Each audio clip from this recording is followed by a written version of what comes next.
So, okay, this is my introduction, and I represent here the Joint Research Center. So I guess this would be, yeah, fantastic. The Joint Research Center, as Santiago just mentioned, is part of the European Commission. Is in fact a big part because it's a DG with close to 3,000 staff, and we are spread all over Europe. A big chunk is in northern Italy, in Ispra, which is not the Italian Agency for the Environment. This was an unfortunate duplication of names, but we are in fact, very close to Lake Maggiore. But there are other research establishments in Karlsruhe for transuranium chemistry, and in Sevilla for perspective studies. In Brussels, we have a headquarters, and then we have something in Gale, Petten, and other places in Europe.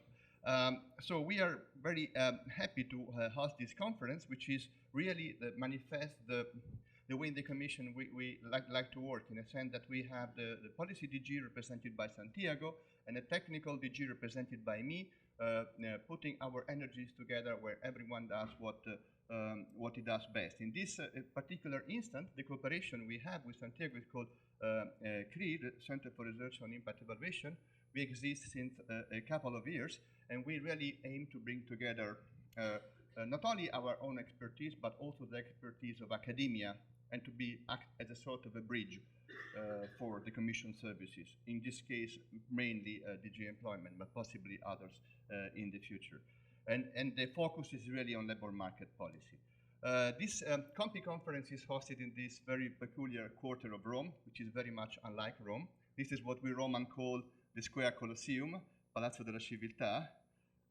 I'm very happy to be here because I got my high school diploma a few blocks away, precisely in this quarter. I'm Roman. And in this conference, really aim to put together, as Santiago already mentioned, not only academical people and policy people, but also civil society stakeholders and different parts of the European Commission itself. Why is all this so important? Well, I would try to argue with you in my short introduction that evidence-based policy is at a kind of crossroad. Something is about to change. Something is changing. And there are a number of powerful drivers for these changes to take place. One is that we live at times which are full of controversy. I remember having worked for more than 30 years in fields related to environmental policy and assessment, at a time when only some issues like GMO and climate were controversial, so to speak. Nowadays, if you read the media, almost everything becomes controversial. Every issue, and most issues involve some kind of scientific dimension into it, become the subject of controversy.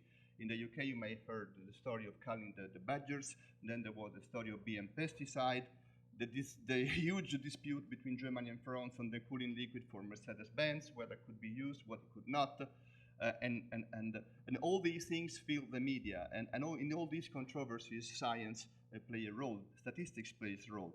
On the other side of the Atlantic, the fate of children raised by gay couples, the cost for citizens and for illegal immigrants also is the subject of a very hot and partisan debate and squabbles, which have at their heart evidence, data. But this is also times where the trust in the institutions, which are supposed to look after these things, seems to be dwindling, seems to be disappearing. How can I make it? Well, you have my word that this is the first time in my professional life that I quote the church, but in this is a speech from our Pope Francesco to the European Parliament in Strasbourg the day before yesterday, I believe, in where he clearly says that we seem to have a problem in our European institution. The appeal of this project seems to have lost some of its appeal, and the citizens perceive that they have in front of them a kind of aloft bureaucratic, blind bureaucracy intent on following its internal procedures and blind to the need of the individual citizens. And that's why, in a sense, COMPIE is so important, because the kind of technique, the kind of approach we have is really on the ground with the citizen. We really try to see what's happening. But there is also another issue here, that not only trust has been dwindling with respect to institutions, but also about science itself. You may have seen the cover of The Economist. This was last year. How science goes wrong is very strange for such a normally conservative and positivistic journal to speak like some postmodern philosophers, but this is precisely what they did. And this is in fact a big story, and I wish I had a talk in this conference to talk about that, but there is really an issue now with the quality of the scientific enterprises. This comes from far away. This was foreseen by many people, by Lyotard among many in his book La Condition Postmoderne, the loss of legitimacy of knowledge and science when science becomes industrialized. Miroski wrote a beautiful book 3 years ago, Science Mart, on this, which is very interesting and described very carefully what's going on. Things are now so bad. I mean, most of you are not natural scientists, so you may not have an idea what this is about, but in medical research, it appears that most of the result of preclinical cancer trials are wrong. So you may happen to be sick of cancer, to receive a treatment, but the treatment won't work because the preclinical science was wrong. And the preclinical science was wrong because the arrangement for this research was not the one, an optimal one. And now they are now quoting article of this year, of these days, in the meta research centers are created to try to look into science, to try to see what is reproducible and what it is not. Someone like Ioannidis says that 85% of research funding is wasted. I really wonder how our colleague in DG Research would take this news if this number were to be the real number. And it's the same in organic chemistry. There is a group of bloggers who keep now set an activity to replicate organic synthesis because simply you cannot believe in organic synthesis when you read it in a chemistry journal. You see that I'm a chemist, okay. But this is not only in natural science, also in social sciences. Famously, Kahneman said, I see a train wrecking looming, you know, a train is about to crash, because he was also worried by similar trend. Let's say all the story about the non-reproducibility started in the social sciences, in the behavioral studies, for those who have followed the story. And then this story has also many normative angles, because as I said, if those results are not reproducible, it's because the arrangement which produced them were not optimal. And Stiglitz made a big description, a nice description of how this happened in the field of the pricing of the derivatives, which led to the present great recession. So the issue was with the incentive of the mathematician doing the pricing, that the pricing was not, was really fantastic. And then, you know, you have other stories which we could continue, but the most famous of which many of you have heard, possibly the one of Reinhardt and Rogoff, the story of the 90% ceiling of public debt above which countries would become functional. Pity that this result was later on found to be only depending on a bug on an Excel spreadsheet. And I show here you the New Yorker to tell you that these things are not confined to academia. It's not things we discuss among us, but these are things which are discussed out in the civil society. And of course, the point is that policymakers, especially the Austerians faction in the institution on both sides of the Atlantic, made a big use of this result to say that countries needed indeed to consolidate their debt, but the results were wrong. And then everyone said, I said the New Yorker, here you have the Financial Times. We make a parallel between the discussion between Galbraith and Friedman when Galbraith said to him, the misfortune of your policy is that they have been tried. And unfortunately also the policy of Reinhardt and Rogoff have been tried. Okay, so again, ethics plays a big part in this story. Science doesn't work between proper ethics. I'm now quoting a very old book of Jerry Ravetz, brought in 1971, a book everyone should read, especially the people in impact assessment, because it has a fantastic chapter on the application of immature and ineffective discipline to the solution of practical problems, which really opened my eye. Marie said that indeed, he forecasted in 1970 that we would have a problem down the road in quality control unless proper mechanisms were put in place to ensure the quality of the scientific enterprise. And this had ethics as a fundamental point.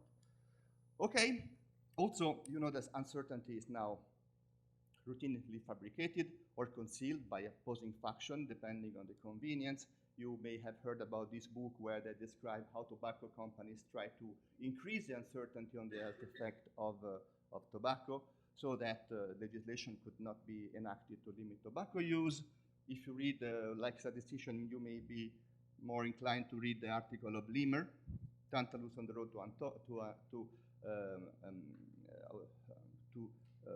Utopia, where you described the similar discussion between on the effect of death penalty on crime rate in the USA.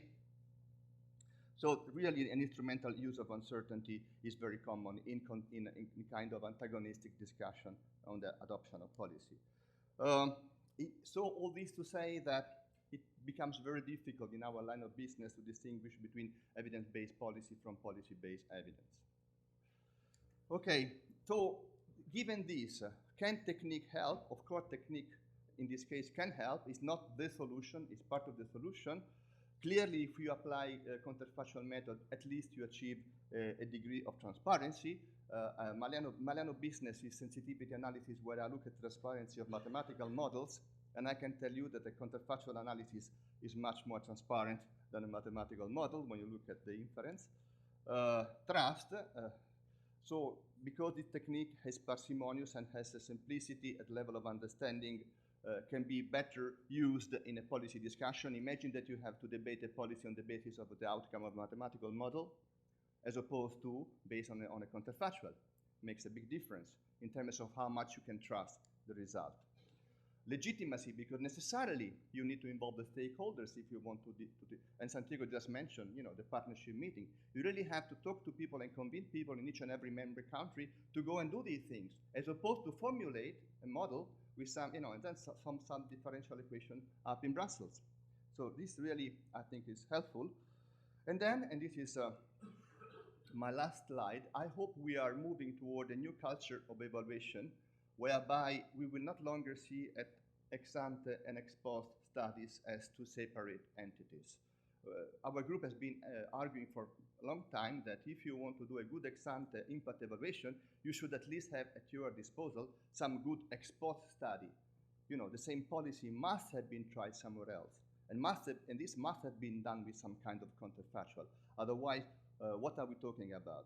I'm pretty happy that in the guidelines we received from the new president, this principle has been explicitly stated. And from what I hear from my colleague in the Secretary General, now this is the way we will try to do things. So thanks to all of you for being here.